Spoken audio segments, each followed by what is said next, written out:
Hi, I'm Crystal, and I thought that I would come on here for an update. Um, so I'm talking better now. I can speak clearly. On Saturday morning, all of a sudden, I woke up with uh, the right side of my neck was just kind of swollen and it hurt to swallow. And then I Saturday was a bad day. Like I ached everywhere. I was very cold to the bone, and I couldn't warm up, and it hurt. Just everything hurt, and I took 2 Tylenol that night to help me go to sleep because I couldn't sleep, and it the next morning my body was fine, and so my body was whatever. But then and then my left side, the left side of my neck, throat here, under my jaw, and just it was just swollen, and it was hard to swallow, and it was difficult, and it was like a cold, it was like a sickness, or whatever, right? So I go on Sunday, I stay in the room, and my body, I don't know, there's some aching, but for the most part I'm fine. And then yesterday, which was Monday, the 28th, March 28th, I couldn't talk. I couldn't really talk on Sunday, but not as bad as Monday. And so I called the my hospital because I was supposed to have an appointment today for I'm supposed to be on a pill, and I've heard that it's a radiation pill. I will clarify if it's not, because I am not supposed to have. I'm not supposed to do chemotherapy because I'm on Stelara because of my Crohn's. So I was supposed to have that conversation with my doctor this morning. And because I was sick, I thought that, I should go ahead and cancel that appointment and see about, scheduling something with my primary care. So that's what I did yesterday. And so I rescheduled my appointment for April 8th. And then we're going to have that discussion then. And so this morning I went to my doctor, and she said that she was kind of poking around, and she said that I feel puffy, but there's no individual like nodes or anything. Like if you feel your neck, you could feel like, there's some lymph nodes that may be swollen or puffy or whatever when you're sick, right? And she said no, but just this entire thing was just really puffy and all that stuff, and that's what was making me not speak very clearly or loudly, because it was kind of so swollen that it was kind of pushing on my voice. It's not a box. Voice. Voice. Sound nodes, something. There's a word there that I'm forgetting. Vocal cords. There we go. So it was kind of pushing on my vocal cords, and so I couldn't speak very loudly or whatever. And then I don't know. So she gave me an antibiotic after the appointment, because she said if you get worse, and if you if this continues to get bad and you're thinking maybe I should go to the hospital, then take these antibiotics, and you'll be okay. But she didn't really want to give them to me because this is the third month in a row that I've had something. Last month it was strep, or last month it was a sinus infection, and she gave me antibiotics, and it did help. Kind of. I don't know how to explain it. I mean, it did help the swelling or whatever, but I don't know, it didn't help as much as I thought that it should. And then the previous month was, okay, so March. So February was a strep throat, and then January, they had to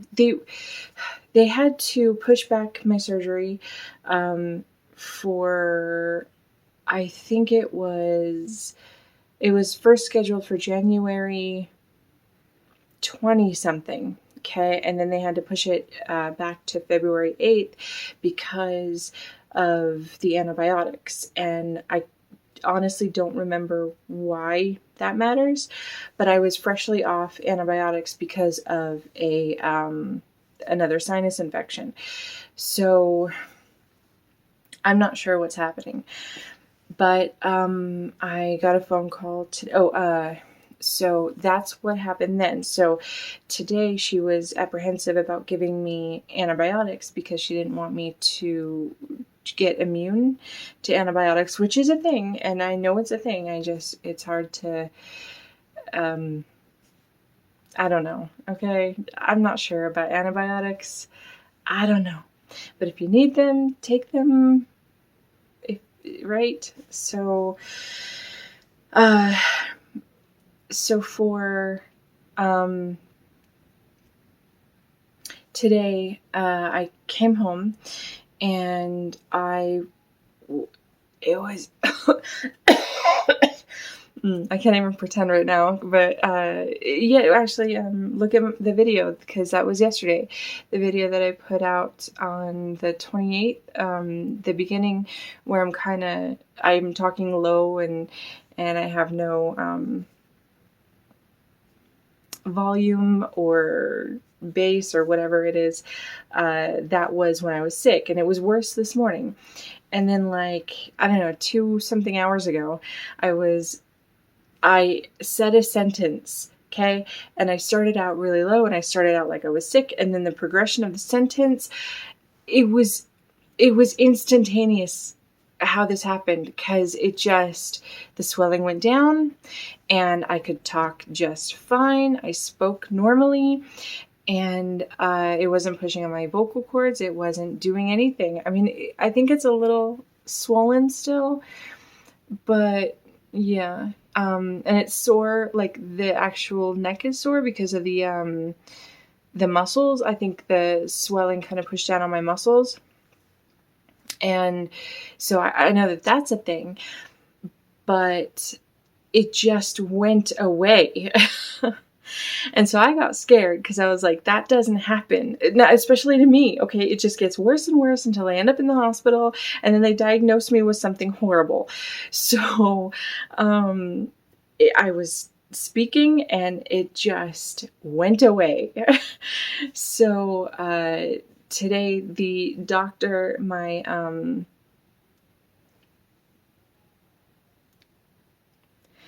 okay, I can't remember this name because I never thought that I would have to know this name. Dr. Wilson, my oncologist, thank you. Everybody whoever watched House knows that reference. So, no reason whatsoever, just wanted to add this, but I'm kind of good with, people who have been in things, and did you know, if you have seen Dead Poet Society, Dr.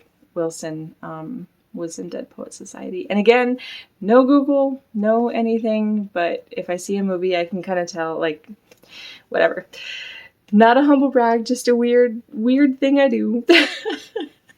Before Google, before all that stuff, they were like, wasn't he in that movie? And I'm like, no, not that one. He was in, and I list the movies that I've seen them in, and girl or guy, whatever, voice. It's a weird thing. I think it's kind of fun.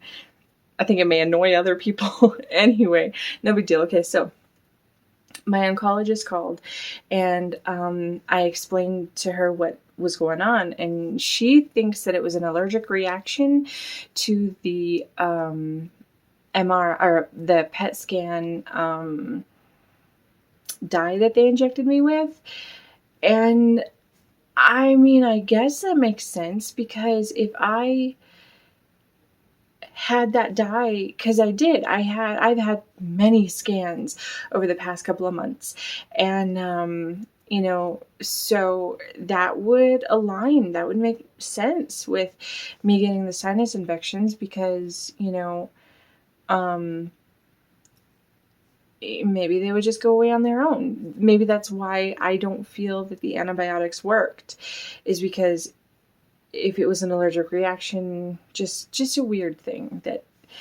So trying to keep you guys updated and included. And so the other thing that I kind of wanted to just get real with you guys about, which sounds so bad, I know. I have tried, because, okay, it is hard for me to believe that I'm not really alone in this. So I got diagnosed with Crohn's last year, and then within a couple of months, I was on Remicade, and then a couple of months after that, there was a mole on my arm that just got bigger, and then a couple of months after that, cancer, and all this stuff kind of happened in a very short time within the past year, right? And for me, it's like, I'm just going to go through this and I'm going to make the best out of it. And because I believe that if you have a better attitude towards what's happening, because I'm at that stage right now in my life, in my health, in everything, where it's like, I'm just going to take what comes and hope for the best, and that's it. I would rather have a more positive attitude than to scream at the night sky, I mean, no. Again, don't get me wrong, there are times where screaming at the night sky is the better option. But then then I would stop and, assess.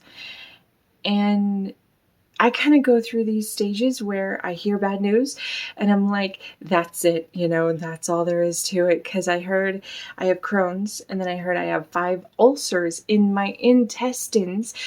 Right. I forgot to mention that. So back in 2017, my stomach acid was coming up through my stomach and gathering that acid and coming up through my esophagus. And I was starting to get esophageal ulcers because of the triple or the double acid that was happening. And so in 2000 and I think 19 is when they finally gave me maybe 17. I don't remember the times here really. I remember the diagnoses. I don't remember the time frame exactly, but they gave me that acid reducer. You get it over the counter. Starts with an O. There's a really funny guy that I watched I can't really say it because I want to be monetized someday, but the mother effer guy, and he's a doctor and he's awesome. And he has a bunch of shorts that say, lives in a pill or something, and that's for lisinopril. I actually do that. I'm like, yeah, no, it's a heartburn thing, starts with an O, something on Danzatron. No, that's a different thing. On Danzatron is an anti-nauseous thing, so the other one that starts with an O. And so yeah, I'm that person. I mean, I don't say but my lisinopril moment is, it starts with an L and it does something with your blood or something. That's me. I'm bad with that kind of thing. But so for my heartburn, I take the prescription strength, and I'm stalling for time here. a lot of people who take this are probably getting really mad at me right now and frustrated. Omeprazole. Oh my gosh. Okay, yes. Got it. So, yes, I take omeprazole. Yeah, that's it. Okay. So they gave me omeprazole to take 3 times a day, and I started taking that, and the acid went down. And so I started taking that 2017 or 19 or something, and then in 2000 and okay, this one's going to be really hard because I know that it was, recently, but I do not remember. I think I got diagnosed with intestinal ulcers before I got diagnosed with Crohn's, and that's where I'm having a hard time with the time frame here, because I think it was 2019 they said that I have 5 ulcers in my intestines. I also have a anastomosis, which is where if you cut 2 pieces, like, if you have your entire finger and then you cut like the knuckle out of the finger and then you sew it back on, the part where they sewed it back together is called an anastomosis. It normally happens inside the body. I don't know why they would do it outside of your body, but when I was born, they took out some intestines and then they sewed it back together. So I have an anastomosis. I had 3 ulcers at the anastomosis site. So that was bad. So, and then they kept asking me if I was diagnosed with Crohn's or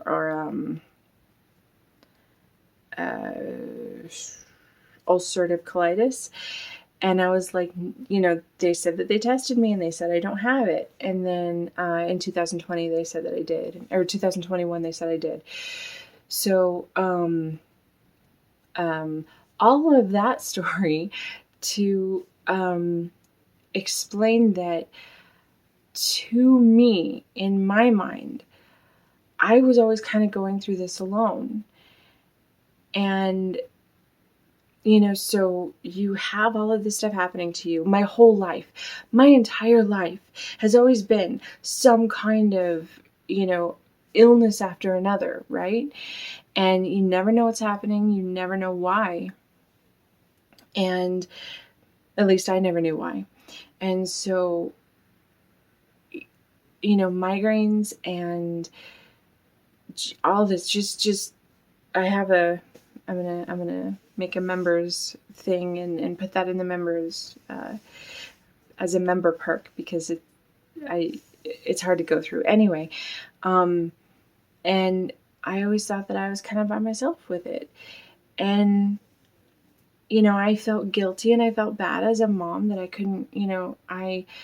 couldn't go to some of my girls' I missed a couple birthday parties because of migraines, and then I missed walking with the girls after dinner on the weekends or whatever, because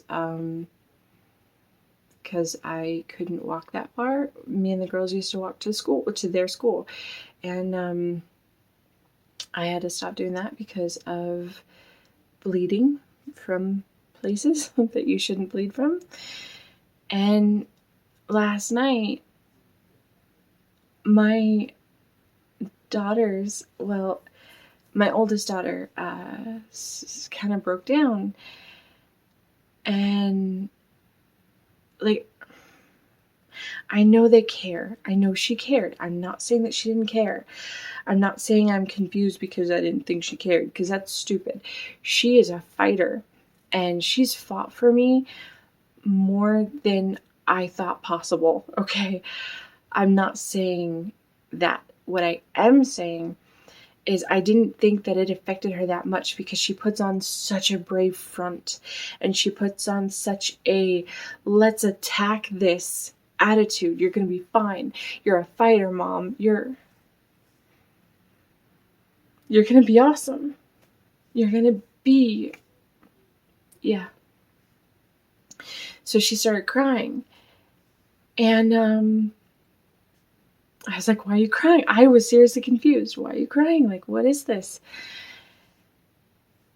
And I didn't know that she felt,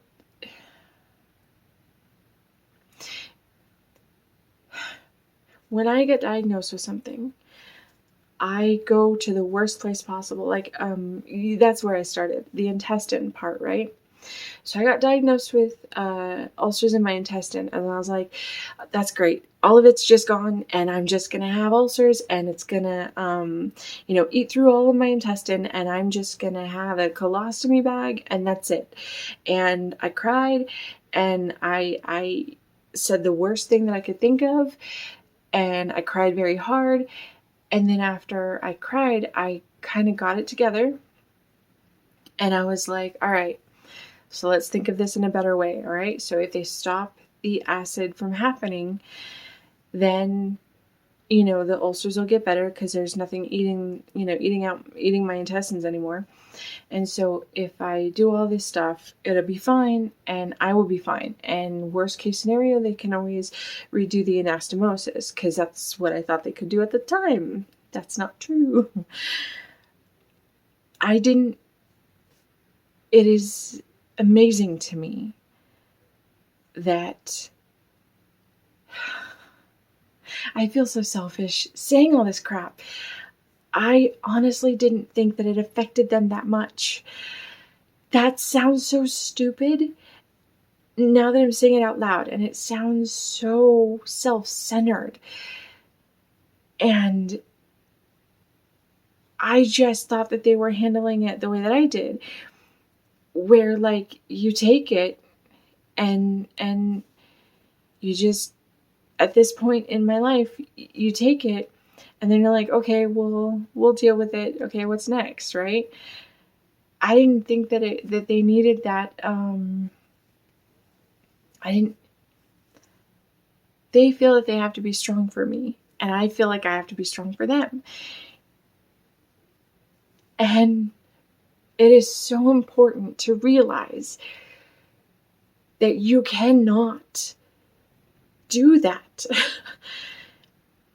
You have to take a minute and show your sadness when you're sad and your devastation when it happens, when you feel it.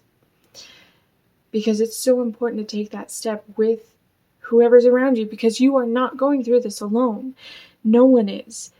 All of your loved ones are going through it with you because they are the ones that have to deal with it. Like, pick you up when you're feeling down, or in my case, take care of me when I'm in bed and I can't move because of the medication,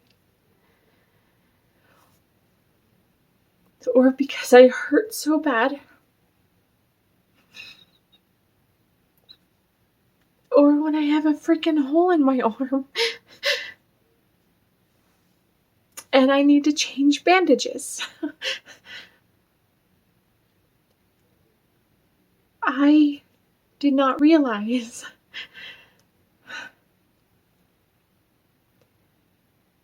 that they had to take that step also, where they're not going to feel that great. I mean, they came to me strong and empowered and strong for me, and I came to them the same way. I'm going to do this. This is going to be awesome. We're going to fight this.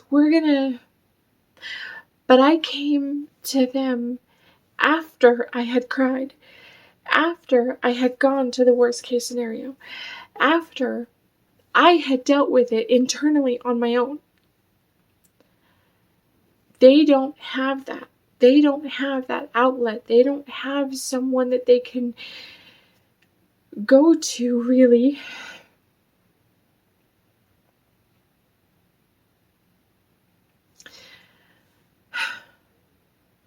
Therapy just jumped to my head, and I'm not saying because they have a therapist. I'm saying that it's important for you and your loved ones to kind of sit down and talk about it and talk about how you feel and have like an open space and an open dialogue with, it sucks right now. Right now is awful. But we're going to cry? Well, this is my vision or version of the way that I want to do things, because I don't want to dwell on it. I want to put the best face on it, because dwelling on it sucks. Dwelling on it, to me, seems stupid. You're going through it, so go through it. Go through all the emotions. Go through the highs and lows.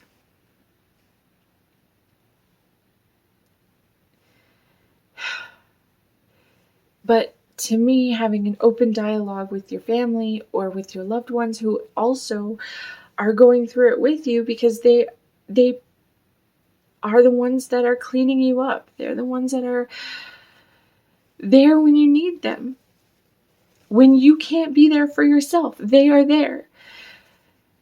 And it amazes me, with all the perspective talk that I have and with all the open-mindedness that I have or want or whatever, it amazes me how close-minded I am sometimes, where I'm the only one going through this and my family's there and they're there to help me, but I'm the one going through it, so why should they have emotions about it? Like, not...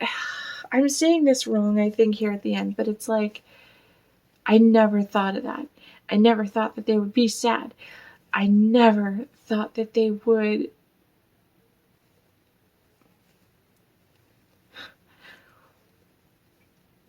because they always came at me strong. And I don't know where I'm going with this. It's just an amazing thought that I had last night, because my daughters kind of broke down, and it never... I'm the one it's happening to, right? I'm the one that has to go through it. But on the other side, I'm not. And to actually come to that term, to realize that, is astounding to me, because I am not. And I so appreciate and I love my whole family who is going through it with me, because they are picking up the pieces. They are the ones bringing me dinner. They're the ones that are not going to be allowed to touch me when I have those radiation pills, because I am going to be freaking radioactive, okay? There's a lot of jokes that I have. There's a lot of jokes that my friends say. I'm going to be glowing in the dark, and I could be my own battery, and I could charge phones. And, I could, what is it? My favorite one is I could pop my own popcorn. And to me, that stuff is funny. But I've had my moment where I've cried, and I'm like, oh crap, this is going to happen. And I know that hell is coming. I know that it's going to suck when it happens. And I will, of course, film it, because I want others to know that it's okay. And I want others to join me in the journey that's going to happen.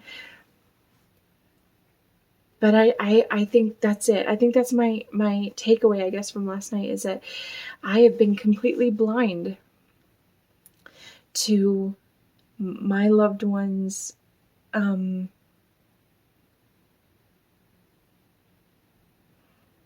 they're going through this too, and that they are 100% with me on this journey. And it sucks that never occurred to me. Like,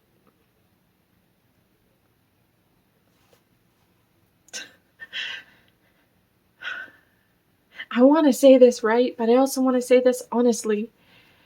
It really never did. I don't know how to make that sound better. I really don't. I just thought that if I cried, and if I put on a brave front and a smile and laughed through it, no one else would feel my pain, right? And that's not true. So I guess, again, another takeaway is, put whatever face you want on what's happening to you. but your loved ones feel it just as much as you do. My oldest daughter keeps trying to find ways on how she can hug me. Her latest theory, which I love,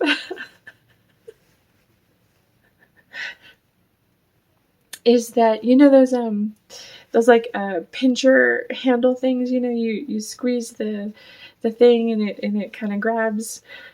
So that's her latest theory, is that she's gonna open the door to the room while I'm in here, and then she's gonna do the pincher handle things just to squeeze my arm, just to give me a hug.